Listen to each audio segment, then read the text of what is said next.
आज का मेरा टॉपिक है असना बिन से। आज हम अस्माए बिन हस्मा में से, अल्लाह के नाम अस्माए बिन हसना में से आज किसके बारे में बात करेंगे? अस्माए बिन हसना में से सातवें नंबर पे बात करेंगे, ठीक है ना।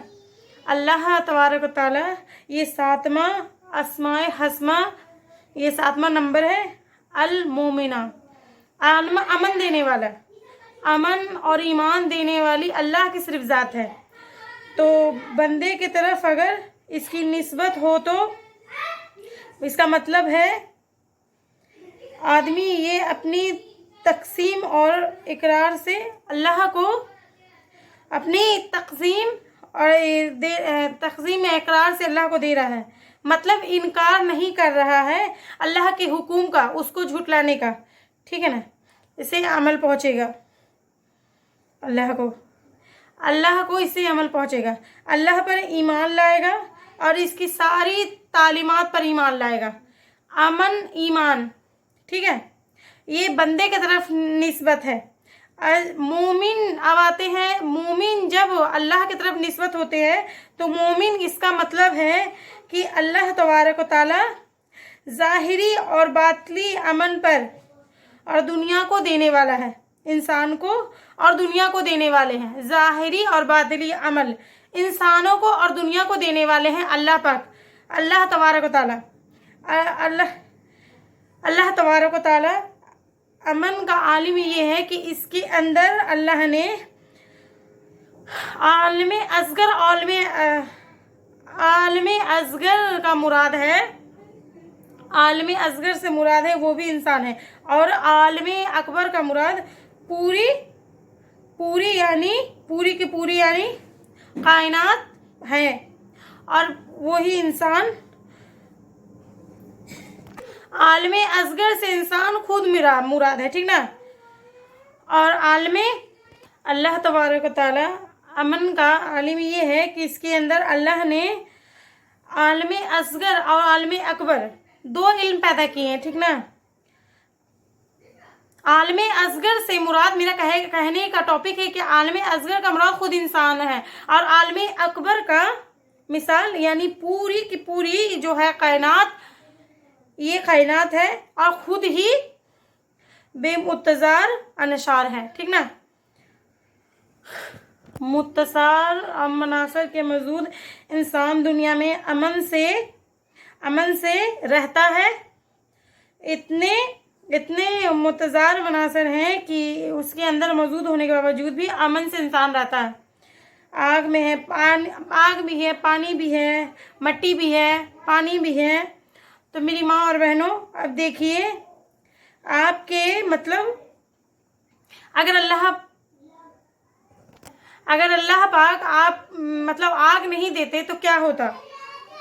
तो इसको कौन हदूद में बंद किया हुआ पता है आपको? मेरा कहने का टॉपिक है कि इसको कौन हक मतलब उसको हक मतलब हदूद में कौन रखे हुए हैं? अल्लाह पाक ना। आग को अगर छोड़ देते तो पूरा जगह आग लग जाता है ना।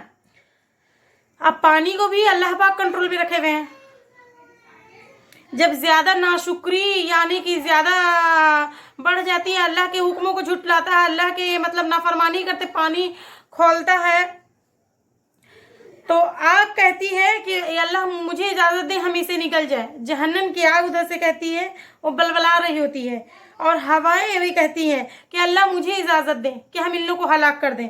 अब मिट्टी जो कहती है कि अल्लाह मुझे इजाज़त दें कि मैं इसे तबाह बर्बाद कर दूं। और सब चीज़ में हदूद मेरा कौन रखा हुआ है? एक अमल के साथ अल्लाह की ज़ात है, अल्लाह की ज़ात जिसने हर एक चीज़ को अमन से रखे हुए हैं। तो मेरी माँ और बहनों, इंसान के अंदर भी वो रखी हुई है। एक छोटी सी मिसाल मैं आपको दे रही हूँ। एक दांत 32 दांत मुंह में है। एक देखिए हर चीज़ को काट लेते हैं और उसको मैश का मतलब आटा बना देते हैं ना। मेरा कहने समझाने का मतलब है गोश्त का एक लोथड़ा अगर वो वहाँ पे रह जाए, ये अल मोमिन अल्लाह की ज़ात है, ठीक ना। इंसान के अंदर भी अल्लाह पाक रखे हुए हैं। एक छोटी सी मिसाल मैं आपको दे रही हूँ, एक छोटी सी, इसको टॉपिक में पूरा रही हूँ, पूरा दांत है, मान लीजिए 1 मिनट के लिए, एक हर चीज़ को काट लेता है, हर चीज़ को मैश के वो आटा बना देता है। जमान जो उसके अंदर है ना, नर्म है ना, अल्लाह ने गोश्त का एक लोथड़ा जौन है ना, अगर हमारी गफलत की वजह से कभी दांत के नीचे आ जाए तो कट जाएगा ना। अगली के हर वक्त ये आती है, लेकिन अल्लाह ने इसको इसके हदों में रखा है, हमें अमन अता फरमाई, ठीक ना। इसी तरह मेरी माँ और बहनों, मैं समझाने की कोशिश कर रही हूँ, जो इंसान के अंदर भी है तो इसे अल्लाह पाक के अपने अपने अपनी इससे हिकमत से अपने हुदूद में सबको रखे है ना। अगर इजाज़त देता तो फिर हम हर वक्त मुश्किल में रहते। मेरा कहने का मतलब कि अगर अल्लाह पाक मतलब किसी चीज़ को, या हमारे जो ज़मान है, ये जो नर्म गोश्त है, या दांत के बीच में आया तो कभी भी कट सकता, तो हम लोग एनी टाइम मुसीबत में रहते कि नहीं रहते। फिर उसके बाद ये देख लीजिए, ये अगर आग ये जो कहता है कि अल्लाह मुझे हुक्म दो कि मैं इसको इन लोग को फना कर दूं, फिर जमी कहता है कि अल्लाह मुझे हुक्म दीजिए मैं इसको तबाह कर दूं, फिर पानी भी कहता है, समुद्र कहता है कि अल्लाह मुझे हुक्म दीजिए कि मैं उसको पूरा निस्त नाबूद पूरा पानी से बहा दूं। लेकिन अल्लाह पाक इसको हदूद में रखे हुए कि नहीं नहीं नहीं, हमारे बंदे पे ये सब नहीं होगा। वो कौन कंट्रोल किया हुआ, ये सब कौन किया हुआ? अल्लाह पाक, और कौन कर सकता है? अल्लाह ने एक कंट्रोल रखे हुए, ठीक ना। जब मैदा भरता है, जब एक तरफ जमा होता है तो वो अलग से उसका न्यूट्रिशन अलग हो जाता है ना, और वो वहाँ से रिफाइन होकर वहाँ जाता है, फिर नीचे मैदा में आते, फिर अलग मतलब कचरा अलग हो जाता है। अल्लाह पाक हर चीज़ को अमन में रखे हुए हैं। तो मेरी माँ और बहनों, अमन कौन देता है? अल्लाह पाक देते हैं, ठीक ना। देखिए मतलब कि देखिए जंगल है, जंगल में जो जानवर रहते हैं वो भी अपने हुदूद में रहते हैं। इंसानी इलाका में बाय दफ़े कभी कभी मतलब चले आते हैं, लेकिन अल्लाह ने उनको भी, जंगल में कोई हुदूद नहीं है, वो कहीं भी आ जा सकता है ना।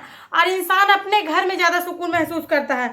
ये निज़ाम में जो अमन जो कायम किया हुआ है, अब अमन जो कायम किए हुए हैं, ये कौन किया हुआ है? बेशक मेरे अल्लाह पाक किए हुए हैं। अल्लाह के नाम के फ़ज़ाइल जो मैं आपको बयान कर रही हूँ, ये 7वां नंबर का फिर मैं बयान कर रही हूँ, ये 7वें नंबर का मैं बता रही हूँ आपको। जिस तरह बीमारियों से हिफाजत के लिए अल्लाह पाक वो बताते हैं कि हर नमाज के बाद जैसे बीमारियों से हिफाजत के लिए नमाज के बाद ये दुआ पढ़ें, अल्लाहुम्मा या सलामो या सलीमो पढ़ लिया करें।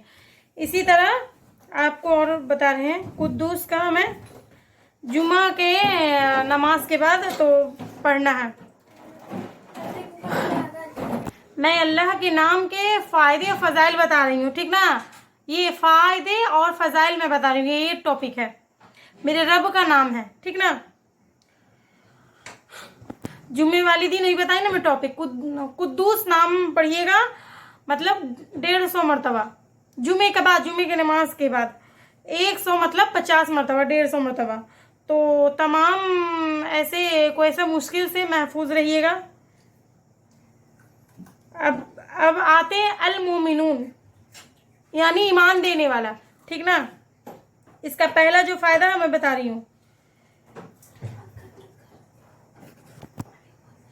या औलाद नाफरमान है, या मन चला है, या नहीं है, या कोई ऐसा है कि नाफरमान है, ये कहना नहीं मान रहा, या कोई भी है, तो इस इसम को, अल्लाह के नाम को, अस्माए हसना को 313 मरतबा इंशाअल्लाह,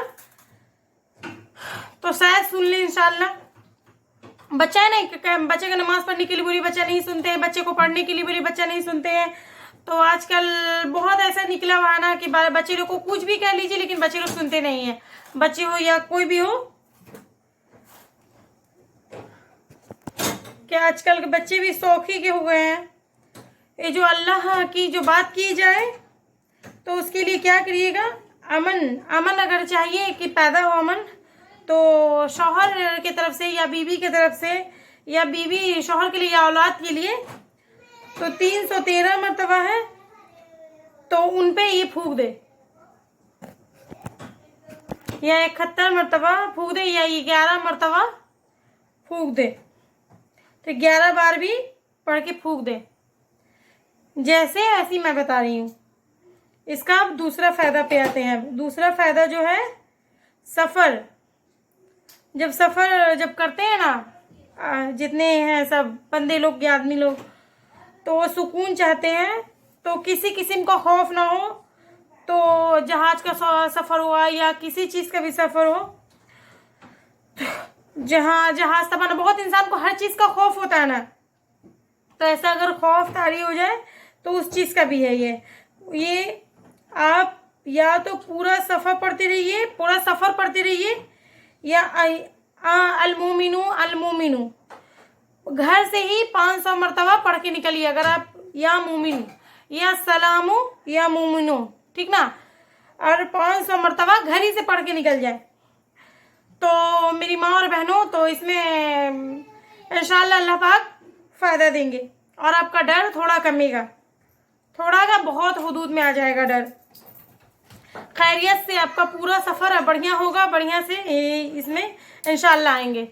जो है वो ही मैं बता रही हूँ, अब ज़रूर इनको यूज़ करें। 2 बड़े फ़ायदे हैं सुभान अल्लाह के, सुभान अल्लाह। अक्सर लोग मतलब बोला करते हैं कि सोने पे सुहागा है कि ये बहुत फ़ायदे के अमल है। तो मेरी माँ और बहनों, अब इसका अगला फ़ायदा ये है कि जो बंदा इसके जो उस पर जुल्म हो रहा हो, या हर किस्म के मफाद से महफूज रहने के लिए, वो जुल्म से महफूज रहने के लिए, तो इसको 136 बार रोज़ाना पढ़े। जालिमों से भी महफूज और हर चीज़ें की मतलब खौफ से महफूज। इसके 3 बड़े फ़ायदे हम फ़ायदे बताएं। आपको अल्लाह पाक तौफीक दे इस सब दुआ पढ़ने की, जो हम जो पढ़ी हूँ वही मैं बता रही हूँ, ठीक ना। मैं कोई इधर उधर की नहीं, जो मैं कुरान हदीस की जो मैं देखती हूँ वही मैं बताती हूँ। 115 मरतबा पढ़िएगा, आप इसको पढ़ लीजिएगा, ठीक ना। अगर आप इस कदर अमन में रहिएगा कि कोई चीज़ का खौफ नहीं रहेगा, कोई ऐसा चीज़ नहीं, कोई चोरी का, कोई ऐसा, हर चीज़ से अमन में रहिएगा। इसको 115 मरतबा पढ़ लीजिएगा, तो आप रोज़ाना पढ़िए। अल्लाह पाक हम लोग सबको तौफीक दे। ये 500 दफ़ा सफ़र में पढ़ के चल जाइए, पूरा सफ़र अमल में। अगर आपको कोई थकन हो गई, या कल्लूसू मतलब पढ़ते रहिए। और घर से निकलते वक्त या गफुरू पढ़िए। गुनाहों से बचते रहिए, अल्लाह पाक इंशाअल्लाह आपको इससे फ़ायदा देंगे। कितनी प्यारी बातें हैं। आपको और मुझे अल्लाह पाक तौफीक दे कि ये सब पढ़ें हम लोग। ये सब मैं किताबों से बोल के, अल्लाह पाक तो डायरेक्ट किताबों से मैं बता रही हूँ, मैं इधर उधर की बात नहीं बता रही हूँ। ये सब तो मैं एकदम छोटे वर्ड की मैं बताई हूँ, कोई ऐसा भारी वर्ड नहीं है, बस छोटे कुछ वर्ड है। वो तो कोई भी हंसते खेलते या ऐसे ही बस बोलने ही से सीख जाएगा। बस ये छोटे वर्ड है। आप कोशिश करिए कि इसको सीखें। मैं ये हदीस और कुरान का सारा जितना भी टॉपिक मैं बनाती हूँ उसी के टॉपिक पे मैं बनाती हूँ, ये ना कि इधर उधर से लेके या कोई ऐसा चीज़ नहीं, क्योंकि हमको किसी से खौफ नहीं, खौफ मुझको अल्लाह से है। अगर कुछ गलत भी हो गया तो अल्लाह पाक तो उसमें माफ़ कर दीजिएगा। हम अल्लाह से हमेशा इस चीज़ की माफ़ी मांगते रहते हैं। तो आइए अब और कुछ है और आपको इसके बारे में बताती हूँ मैं, ठीक है। 13वां नंबर की मैं अस्माए हसना में से मैं ले रही हूँ। अल बारियू, बनाने वाला, जान डालने वाला। मेरी प्यारी माँ और बहनों, मैं 13 नंबर का ले रही हूँ, ठीक ना। 213 है हदीस में, और कुरान में 3 मरतबा आया है, 3 मरतबा। अलवारियों का मतलब है ठीक आज़ाद करने वाला, बेगैर किसी नक्श के बनाने वाला ज़ात कौन है? अल्लाह। अलवारियों किसको कहते हैं मेरी माँ और बहनों? जो बगैर किसी नक्शे के किसी चीज को फर्क के, नक्स के वो बना के रख देता है। अलबारियों का माना होता है नक्स को बनाने वाला। अल्लाह कुरान करीम में इसका जो है दावा, देखो तुम आसमानों को, जमीन को, तुमको कोई फर्क नजर आता है? कोई फर्क नजर आता है? देखो तुम इसको, कोई फर्क नजर आता है? लिहाजा हम पूरी मखलूकात का अल्लाह पाक बनाए, हर चीज बनाए, हैवान बनाए, हर चीज बनाए, जमीन बनाए, आसमान बनाए। नजर दौड़ाइए तो हर जगह हर चीज पे अल्लाह ही बनाए हैं। अब आते हैं इसके फजाइल पे आ रहे हैं, ठीक ना। तो इसके फायदे क्या हैं? तो मेरी माँ और बहनों, हर एक नाम को कुरान पाक में देखना चाहिए। हम लोग को हर चीज देखनी चाहिए। किताब में सुन लिया, देख लिया, पढ़ लिया, इसको आप देखिए खुद। मैं तो बता रही हूँ ना, मैं आपको बता रही हूँ जैसे वैसे आप खुद कुरान में खोल के देख सकते हैं। इसका बड़ा फायदा मैं बता रही हूँ। 243 मरतबा जो भी मतलब की होगी, या बारियो 200 मरतबा पढ़िएगा। कुरान में है 6 दिन में पढ़िएगा। ये इसका मतलब 6 है, इसका मुफरदत 6 है, ठीक ना। 6 है, मुफरदत 6 है, ठीक ना। नमाजे में इसको पढ़े, जैसे कि सजदों के बाद या नमाज के बाद ये दुआ पढ़ा करें। जो भी मतलब दुआ मांगने से पहले भी पढ़ सकते हैं, तस्वीर पढ़ सकते हैं। इतना छोटा सा तो है ही है, इतना छोटा सा है, नमाज के बाद कोई भी पढ़ सकता है। अल बारियो अल मुसब्बिरियो मतलब 92 बार पढ़ ले तो इंशाअल्लाह अल्लाह इससे भी मतलब कि ये उनको 7 रोजे रखे, अल्लाह पाक उनको औलाद से नवाजेंगे, ठीक है ना। जो है वो ही मैं बता रही हूँ। या 213 मरतबा पढ़ लीजिए, या उसके जो है यानी नमाज के बाद पढ़ें। कोई भी काम या कोई चीज़ बनाना चाह रही हो, करना चाह रही हो, किसी चीज़ को आज़ाद करना चाह रही हो, या उसमें भी आसानी हो जाएगी। अल्लाह पाक तो हर चीज़ कुरान में हर चीज़ का मसला दे दिए हैं। जो मतलब इंसान चाहता है बीमारियों से शिफा हो जाए, हर चीज़ से महफूज हो जाए, कोई ऐसा तो क्या पढ़ना है? या बारियो अगर बीमार है तो या बारियो कितनी छोटी छोटी सी है ना दुआ, हर बीमारी से शिफा रहेगा। तो कोई दूसरा उस पर पढ़ के फूक दे। अल्लाह पाक हर चीज़ एक चीज़ मतलब टॉपिक मतलब बता दिए हैं। अब आइए इधर मेरी माँ और बहनों, इसके और बड़ा फ़ायदा है। कोई भी अभी कभी जवाब दे देते हैं अक्सर, जैसे कि मैं आपको बता रही हूँ कि सफ़ा होगी इंशाअल्लाह। रोज़ पढ़ के पानी मतलब नमाज पढ़ने के बाद आप उसको मतलब कि आप पानी फूके अपने मुंह पे डाल सकते हैं, या ऐसे ही फूक सकते हैं अपने आप पे, या अपने बच्चों बीमार है तो उसको फूक सकते हैं। अधिकतर तो बीमार ही रहते हैं बच्चे लोग ना, तो उनको पढ़ के फूकना है। बहुत ऐसा चीज़ में इसमें काम आती है, ठीक ना। ओके, तो ये सब इंशाल्लाह करिए, इंशाल्लाह ज़रूर फ़ायदा होगा।